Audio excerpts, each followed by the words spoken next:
Days travel and food ব্লগের আরেকটি নতুন ভিডিওতে আপনাদের সবাইকে স্বাগতম জানাচ্ছি। আশা করছি সবাই ভালো আছেন। আলহামদুলিল্লাহ আমরাও ভালো আছি। আজ আমরা এসেছি দ্য বাবলসে। ইতিমধ্যে অনেকেই এই রেস্টুরেন্ট সম্পর্কে নিশ্চয়ই জেনেছেন, আর যারা জানেননি তারা আশা করছি আমাদের ভিডিওর মাধ্যমে জেনে যাবেন। এটি হচ্ছে বর্তমানে ঢাকা শহরের সবচেয়ে বড় রুফটপ রেস্টুরেন্ট। হ্যাঁ, ঠিকই শুনেছেন, সবচেয়ে বড় রুফটপ রেস্টুরেন্ট। মিরপুর ১ চিড়িয়াখানা রোডের মল্লিক টাওয়ারের ১৬ তলায় এই রেস্টুরেন্টের অবস্থান। কেমন ছিল আমাদের এখানকার অভিজ্ঞতা, আর আপনারাই বা গেলে পরে কী কী সুযোগ সুবিধা পাবেন এবং এখানে কী কী রয়েছে তার বিস্তারিত নিয়ে আজকে আমাদের এই ব্লগ। আশা করছি আমাদের সঙ্গেই থাকবেন।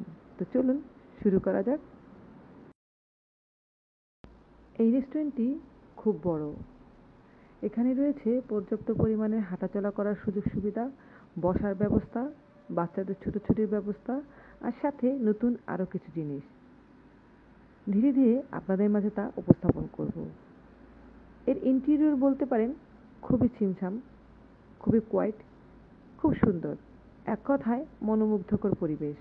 মনে হবে ১৬ তলার উপরে কোনো ছোটোখাটো একটি রিসোর্টে চলে এসেছেন। পরিবার নিয়ে এখানে বসে বিভিন্ন সময় ন্যাশনাল কিংবা ইন্টারন্যাশনাল খেলাও কিন্তু উপভোগ করার এখানে স্ক্রিন রয়েছে। রয়েছে বিভিন্ন আঙ্গিকের কয়েকটি বসার প্লেস, অর্থাৎ নিচে, উপরে কিংবা অন্য আরেকটি কর্নার রয়েছে রুফটপের, সেখানে গিয়েও আপনারা বসতে পারেন। আর সবচেয়ে বড় আকর্ষণ হচ্ছে এই ফিল্ড। এই গ্রাউন্ডে কিন্তু আপনারা বন্ধুবান্ধব কিংবা আপনাদের প্রিয়জনদেরকে নিয়ে খেলা উপভোগ করতে পারবেন। এখানে এই গ্রাউন্ডটি ভাড়া নিয়ে আপনারা আপনাদের খেলা অ্যারেঞ্জ করতে পারেন। আমরা যেদিন গিয়েছিলাম সেদিন কিছু ছেলেরা তাদের ফুটবল খেলছিল, দেখে বেশ ভালো লাগছিল। আর এছাড়াও এখানে কিন্তু আপনারা কিছু আর্টিফিশিয়াল ফাউন্টেন পেয়ে যাবেন, যেখানে আপনারা পিকচার ক্লিক করতে পারবেন। পিকচার ক্লিক করার জন্য এখানে অনেক অনেক প্লেস রয়েছে। যারা ফটো লাভার্স রয়েছেন তাদের জন্য কিন্তু খুব সুন্দর একটি ব্যবস্থা। আর এই রেস্টুরেন্টের মূল আকর্ষণ, যার জন্যে সবাই অবশ্যই এই রেস্টুরেন্টে যেতে চান, তা হচ্ছে এই ইনফিনিটি সুইমিং পুল। এখান থেকে কিন্তু মিরপুরের আশেপাশে একটি চমৎকার ভিউ দেখতে পাওয়া যায়, খুবই সুন্দর। আসলে ঢাকার মাঝে এরকম একটি সুইমিং পুল কিন্তু অসাধারণ। আর এর পাশেই রয়েছে ড্রিঙ্কস করার মতো কিংবা বসে জুস কিংবা অন্যান্য সফট ড্রিঙ্কস, অন্যান্য কিছু এনজয় করার জন্য ব্যবস্থা। সিটিং অ্যারেঞ্জমেন্ট এখানেও বেশ ভালো রয়েছে। সন্ধ্যার পরে এখানে বসতেও কিন্তু বেশ ভালো লাগবে। যেহেতু এখন শীতের সময়, তাই এই ধরনের পরিবেশে বসে প্রিয়জনের সাথে কিছু মুহূর্ত কাটাতে কার না ভালো লাগবে।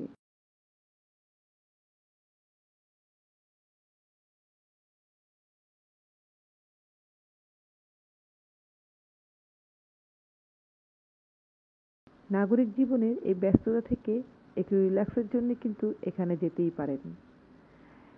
এই রেস্টুরেন্টে যে কোনোভাবেই যাওয়া যায়। সিএনজি, বাস কিংবা যাদের মেট্রোর সুযোগ সুবিধা রয়েছে তারা চাইলে মেট্রোতে করে মিরপুর ১০-এ নেমেও যেতে পারেন। আমরা সেই পদ্ধতিতেই গিয়েছিলাম। আমাদের জন্যে তাই সবচেয়ে সহজ এবং তাড়াতাড়ি যাওয়ার একটি উপায় ছিল।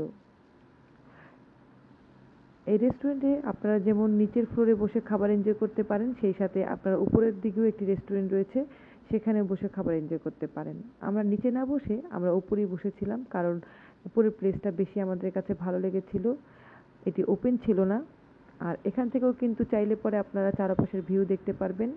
আর এই জায়গাটার পাশেই রয়েছে কিডস জোন। যদিও কিডস জোন এখনও তারা পুরোপুরি ওপেন করতে পারেননি, হয়তোবা কিছুদিন পরে তা ওপেন হয়ে যাবে। আমরা ঠিক সুইমিং পুলের পাশে এখানটায় বসেছিলাম, যাতে সুইমিং পুলের একটা ভিউ দেখতে পাওয়া যায়। আর এর পাশে আরেকটি সাইড রয়েছে, সেখান থেকে আপনারা মিরপুরের যে ভিউ রয়েছে তাও দেখতে পারবেন, অর্থাৎ সিটি ভিউ। এবার আসি রেস্টুরেন্টে শুধু ভিউ দেখলে তো আর হবে না। রেস্টুরেন্টে আসলে আমরা যাই মূলত খাবারের উদ্দেশ্যেই। তাই খাবারটাই হচ্ছে মেন আমি মনে করি। বাকি সব কিছু হচ্ছে সাবসিডিয়ারি। আর খাবারের মধ্যে বলতে গেলে এখানে ২ ধরনের খাবার আপনারা পাবেন এখন। একটি হচ্ছে থাই কুজিন, অন্যটি হচ্ছে ইন্ডিয়ান। তো আমরা ২ ধরনের আইটেমই নিয়েছিলাম, যেখানে ছিল chef special fried rice, chicken sizzler, beef sizzler, vegetable, আর এছাড়াও ছিল তান্দুরি এবং নান।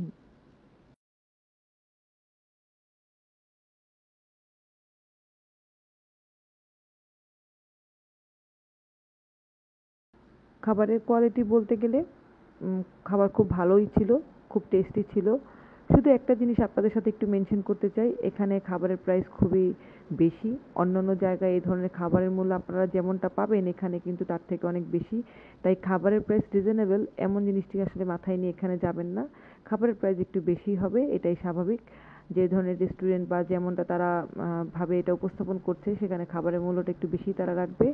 তাই এই জিনিসটা একটু মাথায় রেখে সবাই যাবেন। এছাড়া খাবারের কোয়ালিটি, খাবারের সব কিছু খুব ভালো ছিল, ফ্রেশনেস সবই ভালো ছিল। আমাদের ওভারঅল খাবারের এক্সপিরিয়েন্স খুব ভালো ছিল। এই ছিল আমাদের দ্য বাবলসের এক্সপিরিয়েন্স। ওভারঅল বাবলস রেস্টুরেন্ট আমাদের সবার কাছে ভালো লেগেছে। এখানে গিয়ে আমরা খুব আনন্দময় কিছু সময় কাটিয়েছিলাম আমার বন্ধুদের সাথে, যা অবশ্যই স্মরণীয় হয়ে থাকবে। আপনারা আপনাদের প্রিয়জনকে নিয়ে যেতে পারেন। আর আমাদের ভিডিও যদি আপনাদের ভালো লেগে থাকে তবে অবশ্যই সাবস্ক্রাইব করার মাধ্যমে আমাদের সঙ্গেই থাকবেন। আর ভুল ত্রুটিগুলো অবশ্যই ক্ষমাসুলভ দৃষ্টিতে দেখবেন। আজ এখানেই রাখছি। সবাই ভালো থাকবেন, সুস্থ থাকবেন। দেখা হবে ইনশাল্লাহ অন্য আরেকটি ভিডিওতে, অন্য আরেকটি নতুন কোনো জায়গায়। সে প্রত্যাশায় আজকের মতো বিদায় নিচ্ছি। আল্লাহ হাফেজ।